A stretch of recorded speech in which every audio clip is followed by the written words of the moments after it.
Okay, it's the preview and it's a special one. We are in Manchester. We can see Old Trafford just over there. I've got Murph with me from United We Stand fanzine, the long-standing, and I have to say brilliant fanzine, even though it's not about us and it's about a club that is our rival and all the rest of it. It is a brilliant fanzine and it is really well put together. And I'm not just saying that because Murph sat with me. But Murph, we're getting you here to talk about what's going on at Manchester United. A win last night against Atalanta, 2-0 down, recover, win 3-2. You were there. I've got to say, from our perspective, when we're looking at it, and we're looking at that game, we're looking at the manner in which you beat West Ham in the league, we're looking at even the draw against Everton and the way you beat Villarreal. It looks to me, I've got to say, a bit papering over the cracks at times. Like there's problems there, structural ones, on set pieces, etc. that Solskjaer maybe isn't getting round and tackling, and we're not sure about formations and all that with him. Yeah, well, I mean, you see the goal, the second goal that Atalanta scored last night, which is, I mean, it was almost comical defending for United's defence. I'm not sure whether to blame Maguire or Shaw for it. United are vulnerable from set pieces, but not only they're vulnerable from set pieces, they're also vulnerable from their own corners sometimes. And I know they brought in a set piece coach over the summer, his name escapes me at the moment, but it needs addressing, and I'm not sure how it's going to be done, because it's been like this for a long time.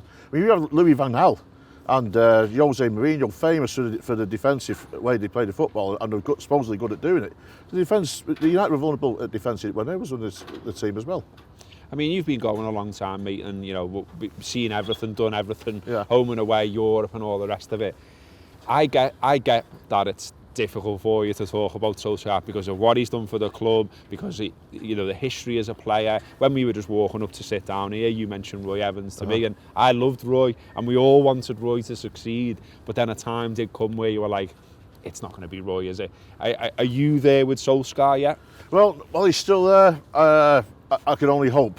I don't think Solskjaer's going anywhere anytime soon.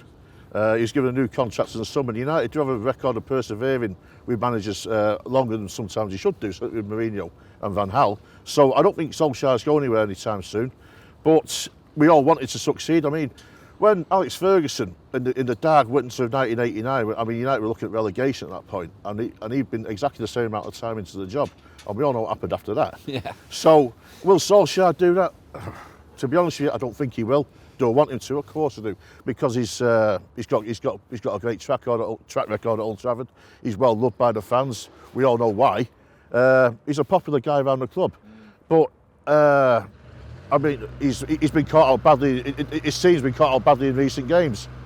So the Liverpool game now, then, and Manchester United, they've only won one of the last 10 games against Liverpool. Really? I didn't know that. Yeah, there's 6 draws in there. This is in the league. Obviously, you knocked us out the FA Cup last season, but then we come back in the league game and beat you 4-2, but no fans. From our perspective, I'm looking at it sort of almost saying that doesn't count. Do you know what I mean? The United fans that night were otherwise engaged that night. That's right, yeah, as well. But I was going to ask you about that actually before we talk about the game and before we talk about how you're feeling about that. There's strange reports this week about that the protests could come back again this weekend for this game. Yeah. That doesn't seem to have come from any of your lot. It seems to have come from a Daily Star report who's gone and spoke to a copper somewhere, and then it's blown up into this thing. It's not coming from the fans, that, is it? It's complete bollocks. Is it? Absolute bollocks. I thought it was. It didn't make any sense. There's not the vibe of that at all. It wouldn't make sense right now. I mean, the fact is, United signed Ronaldo, Sancho, and Varane during the summertime, which has certainly assuaged a few people. So the era of militancy that was around last April, was it April and May, which is kind of brought to the point by the European Super League fiasco, and the fact there's a long-running antagonism towards the Glazers anyway at the club. It just melted over, and it was quite well organised too. But no, I mean, there's absolutely nothing in that story that's floating out the other day about a protest this Sunday. There's not a cat in hell chance of the game being postponed. Like it was last spring when it happened last time.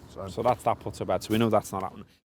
All right, the Reds, thanks very much for getting stuck into that little snippet there of Anfield Wrap content. If you want the rest of that show and much more besides, click the link below, subscribe to the Anfield Wrap Premium, and for that you will get reviews, previews, exclusive interviews, post-match content, the full it. Get involved, follow us, follow them from the heart of Liverpool. Up the Reds.